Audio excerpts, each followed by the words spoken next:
কারেন্টে continue problem দেখাইতেছে।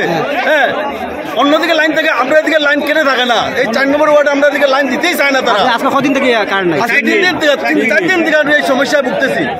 আপনার কারেন্টটাকে ভোল্টেজ একদম মিনিমাম ভোল্টেজ থাকে, লাইট জ্বলে না, ফ্যান চলে না, গরমে খুব কষ্ট পাইতেছি আমরা। হ্যাঁ, বারবার ফোন করে সত্ত্বেও তারা কোনো রিপ্লাই দেয় না, ফোন তুলেও না, লাস্টে ফোন তুলেই না তারা। আর আমরা ইলেকট্রিকের বিল অ্যাডভান্স পেমেন্ট জমা করে দিই, এখন প্রত্যেক মাসে আমরা অ্যাডভান্স জমা করিয়ে দিই। এরপরেও তারা এই দিকদারি, ফোন করলে ফোন তুলে না, আইলে তারা মানে কাজ করেও তারা ফল্ট বাই করতে পারে না। কি ফল্ট বাই করতে পারে না এমন তো কোনোদিন হয়েছে না। মানুষ খুব কষ্ট পাইতেছে এই কারেন্টের লিগা।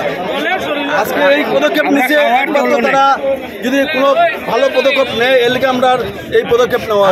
যদি এই পদক্ষেপ নেয় না তখন আপনারা কিটা করবা? জল পাই না, কারেন্ট না থাকায় জলও পাইতেছি না, না পাওয়া তো আমরা আন্দোলন করবো। আর আরো আরো বৃহত্তর ভাবে আন্দোলনটা করবো। রাস্তা অবরোধ জারি থাকবো নাকি? রাস্তা অবরোধ জারি থাকবো নাকি? রাস্তা অবরোধ থাকবো নাকি? আমরা কোনো ইন্স্যুরেন্স দেব। হ্যাঁ, এখন এসডিও তো এই ব্যাপারে নিশ্চয়ই তাদের কানে গেছে। এসডিও আইয়া তো আমরা তো একটা রাস্তা